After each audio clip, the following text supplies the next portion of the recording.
Muito bem, meus queridos, vamos concluir o estudo da lição número 6, olhando para o conteúdo mencionado no livro de João. Podemos dizer que João era muito bom em mencionar os acontecimentos da vida de Jesus, como ele tratava as pessoas, como ele tratava os seus oponentes, como ele ensinava os seus discípulos, como ele se revelava realmente o Filho de Deus. João não errou. Tudo que João escreveu foi por inspiração divina. Mostrou Jesus como o Logos de Deus.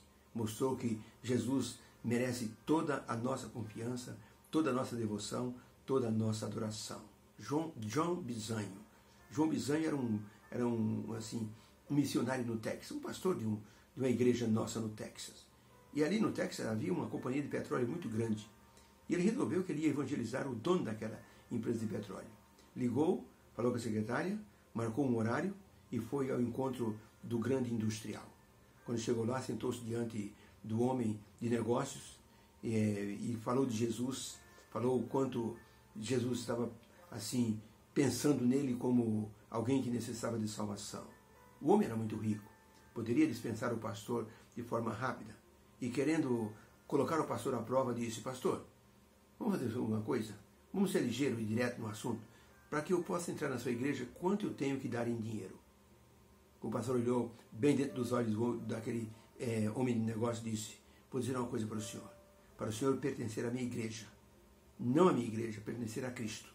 O senhor tem que dar tudo o que o senhor tem, todo o seu dinheiro, todo o seu tempo, cada minuto, cada segundo, cada centavo. Se Jesus não merecer tudo do senhor, ele não é um salvador que mereça nada. O homem ficou assim atônito diante do pastor. Disse: pastor, gostei da sua sinceridade. Vou visitar a sua igreja. Foi visitar a igreja, ouviu a pregação, entregou o coração a Jesus e tornou-se uma força grandiosa no ministério. Jesus é tudo para o ser humano. Ele sabia disso, por isso que ele se mostrava como o verdadeiro Filho de Deus. As pessoas do tempo de Jesus queriam um outro tipo de Messias.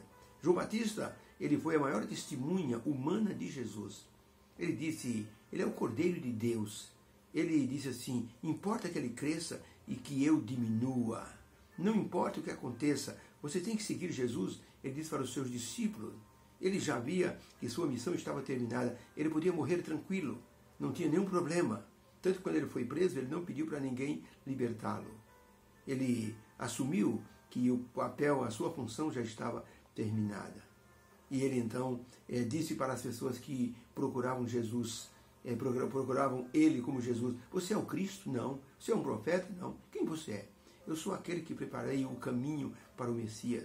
O homem que vocês me viram batizar. Aquele é o Messias verdadeiro. Muitos querem Jesus. E por isso, João Batista se tornou a maior testemunha humana do Senhor Jesus Cristo. O povo queria um Messias guerreiro, impetuoso, briguento, que pudesse expulsar os romanos assim da região deles e transformar Israel numa potência mundial.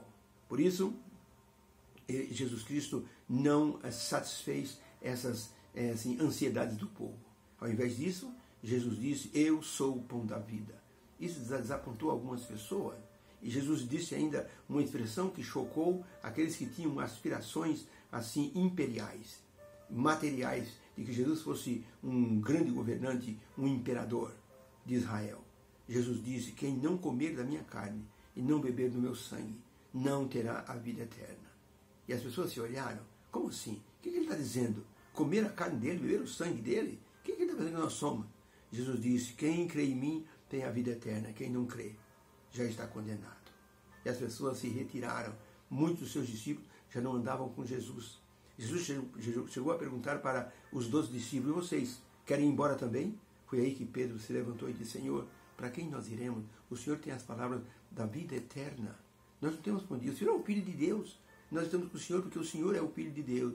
E Jesus ficou satisfeito com essa declaração de Pedro. Finalmente, João, em seu evangelho, mostrou como Deus, ele testemunhou de Jesus como seu filho. João Batista disse: olha, aquele que vem depois de mim, esse vai batizar com o Espírito Santo. E quando Jesus foi batizado, o Espírito Santo pousou sobre Jesus. João Batista disse: eu vi o Espírito Santo pousar sobre Jesus. E ele é o Messias verdadeiro. Vocês devem segui-lo. Ele é o Filho de Deus. E muitos creram em Jesus.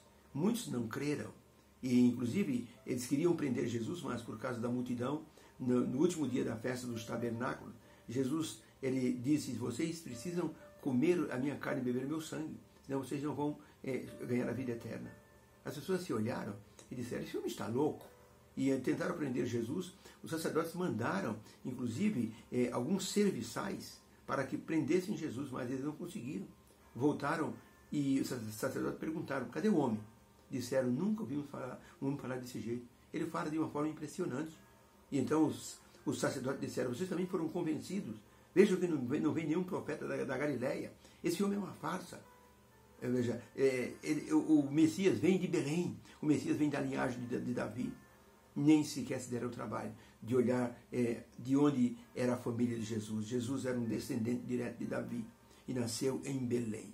Satisfazia todas as condições proféticas. Mas eles rejeitaram o Senhor Jesus Cristo. Nicodemos defendeu Jesus e disse, não podemos prender um homem sem ouvi-lo. Então apontaram o dedo para Nicodemos e disse, você também é seguidor dele? Você também veio da Galileia? E Nicodemos ficou quieto. Então as pessoas se dispersaram e foram embora. Mas ficou ali algo impressionante, que foi assim, a imagem de Jesus como sendo uma pessoa que a multidão testemunhou que Jesus era realmente o Filho de Deus. Então muitos testemunharam. Não tinha como negar que Jesus era o Filho de Deus. Negar essa verdade significava rejeitar a salvação. A salvação veio, muitos aceitaram, mas muitos também rejeitaram. Não podemos lutar contra aquilo que pode nos salvar. Durante uma das viagens dos ciganos na Espanha, uma comitiva com mais de 100 carroças de cigano. Eles estavam mudando de um lugar para outro, porque havia seca num certo lugar e eles mudaram para outro local.